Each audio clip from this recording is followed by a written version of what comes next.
This video is sponsored by NordVPN.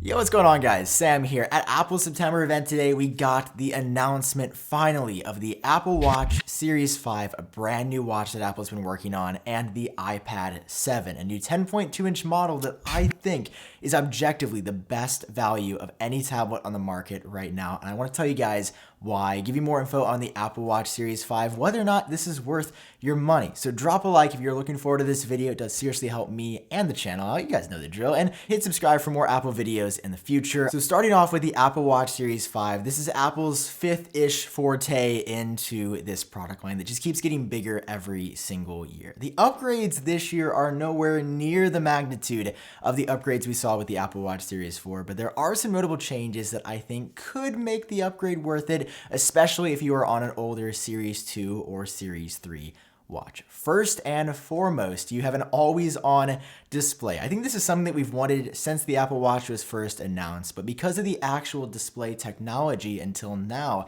Apple wasn't able to make it work because it would have drained way too much energy. Apple's completely redone the screen architecture to vary the refresh rate. So now, even when the Apple Watch is not facing you, like right now you guys can see the screen is on, even when you tap it to shut it off, the screen will still be on, just dimmed a little bit. So this is pretty sweet because now in awkward positions, I always have had a hard time whether I'm running or if I'm literally, like Apple showed in the ad, somebody doing push-ups. I have been in that situation before where I've wanted to view my Apple Watch screen, but I can't get the accelerometer to trigger the screen to come on. You're gonna be able to glance at the time, glance at your workout, glance at what music you're listening to, and change it without having to flick your wrist up in a super awkward position. So that is by far the biggest change. Second big change for the Apple Watch is it now has a built-in compass. It's had GPS, it's had cellular, but now there is not only improved navigation whenever you're using the Watch Maps app, there is a dedicated compass app that's going to show you latitude,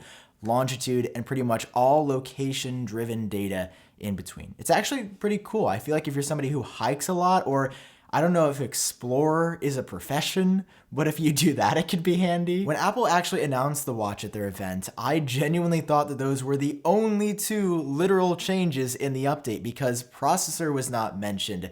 Any of the sensors being updated, they didn't say anything about that. So I thought this was it. But if you go on Apple's website, you can actually do a little bit of digging and find that many other parts of this watch changed in this update as well. But how much and to what degree, that's still largely unknown. First up, the processor. The S4 was the system on a chip that was inside of the Apple Watch Series 4. It had really good performance gains for me over the Apple Watch, like the S3 chip. Apple says there is a new S5 chip in the watch, but on stage nothing was mentioned, and on their website, you can't find anything that says how much faster it is, or if it's really faster at all. Now, this is pretty confusing for me because Apple always boasts speed upgrades, so I'm not exactly sure how much faster this watch is. I'll definitely try to put it to the test when I get my Apple Watch Series 5, but a bit strange for sure that it's not really talked about. Next up, there's also a new capacity size. 32 gigabytes is the base storage. I think before it was either very low at 8 or just a bit higher than that at 16. All Apple Watches that you buy now have across the board, whether it's the $400 one or the $2,000 ceramic or titanium finishes, those are also new. There are new casing options. They all get 32 gigabytes of storage for lots of music or any other photos that you'd like to download on them. One other change that Apple didn't mention as well is the fact that the Apple Watch Series 5 does have an improved ambient light sensor, but the speaker, the actual accelerometer, the gyroscope, all that stuff appears to remain untouched. Something else remaining untouched is actually battery life. Apple still claims 18 hours, quote unquote, all day battery life. I saw a funny comment from a pundit, doesn't Apple know that there's 24 hours in a day, not 18? I mean, the Apple Watch for me lasts pretty much throughout the day, but it's definitely disappointing. Still, I think Apple's been boasting this 18-hour battery life since the first watch, and it just seems like by now they'd figure out a way to make the battery life in this little watch bigger. But they still haven't. So you're getting the same battery life as before,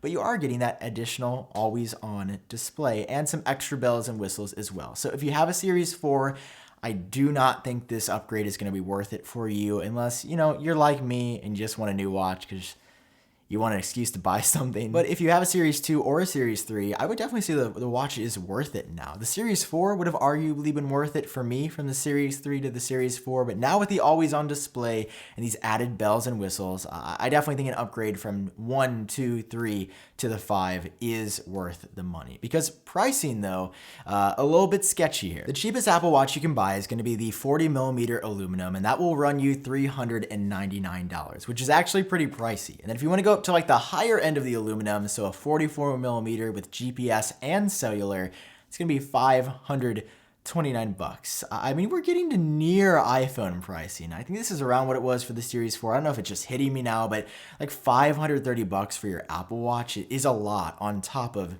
a $700 or $1,000 iPhone. So it's going to be pretty expensive no matter which way you look at it. So if you don't want to spend that much, Apple does have the Series 3 on their website still. So you can buy that if you want to save some money. That actually starts all the way down at $199, which is a really good deal. Now, I saved this for last just because I really don't feel like the casing or finish on an Apple Watch has that much of an effect on how good it actually is. But there are 2 additional options this time, bringing the total number of casing options up to 4. You have actually a more premium aluminum now because it's all recycled.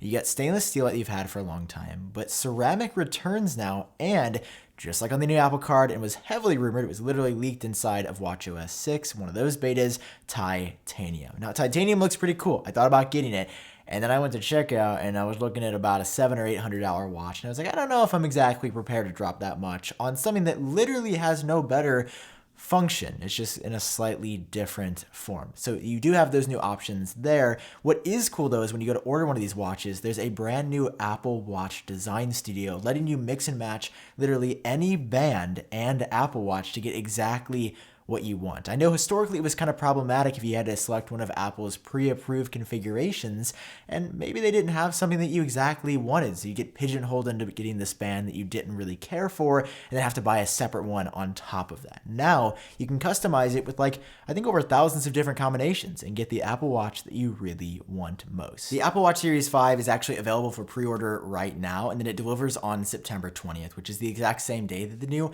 iPhones come out. So this product's coming out in a little bit, but if you guys don't want to wait to get your hands on something really cool, you should check out NordVPN, who sponsored today's video. I've been working with them for such a long time now, and I keep going back because they are genuinely my favorite way to stay safe and secure online. So I use the internet a lot, but whether I'm at home or at school, somebody's always trying to look at what I'm looking at and sort of be that person in the middle. With NordVPN, you get a direct connection to their secure servers, of which, by the way, they have 5,500 plus around the world. So you get super quick, super stable connectivity no matter where you're gonna be. It's a much better feeling to say that when I'm using NordVPN, I'm the only person that's seeing my stuff. And right now with my code iupdate and link down below, nordvpn.com/update, they have an insanely good deal going on for the 3 years plan, only $299 a month. And for those of you guys that buy with this limited time offer, they're throwing in a bonus month on top of everything else. So you guys should get started with this today so you don't have to worry about who's looking at your stuff, who's creeping on you. Well, with NordVPN, it's just you. Shipping a little bit later in the month are new iPads, or I should say a new iPad, a new 10.2-inch budget model. Of all the products Apple announced today, I would say I was probably most genuinely,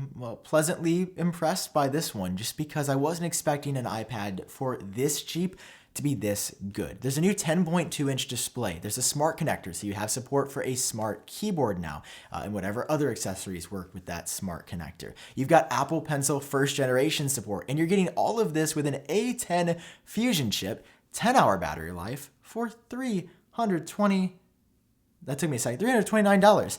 That is incredibly cheap. And I think if there is any product that is worth it for most people, it's probably this iPad, because it also runs iPad OS and supports all the great features like mouse support, external hard drive support. That's all stuff you get with this iPad. It's still a lightning connector on the bottom, and Apple does say 10-hour battery life, so nothing super improved in that department generation over generation. But I think the key factor here is going to be to see if that screen is laminated. There's been an air gap in between the display and the actual LCD module for years now. It's a reason that Apple's kept it cheap, because they don't have to laminate it together, and I'm just hoping that this year it is. But I have been looking around and I haven't been able to see to confirm or deny that for you guys. So we'll have to wait and find out when this iPad actually is released, which again, it's coming at the end of the month on September 30th, but you can actually pre-order it right now. So out of these two products, I'm definitely most interested in the Apple Watch Series 5. I actually already have mine on order, so I'll keep you guys updated on that. In the meantime, keep watching out for more Apple news. There's a lot of good stuff today. Apple September event, definitely a success if you ask me. That is all the coverage I have for you guys today. If you enjoyed this video or you learned something new, drop a like down below and hit subscribe so you stay up to date when more news comes out quite soon. That's all I have for you now. Check out NordVPN down below. Thanks to them for sponsoring all my coverage today. I've been Sam, and I'll see you all in my next video.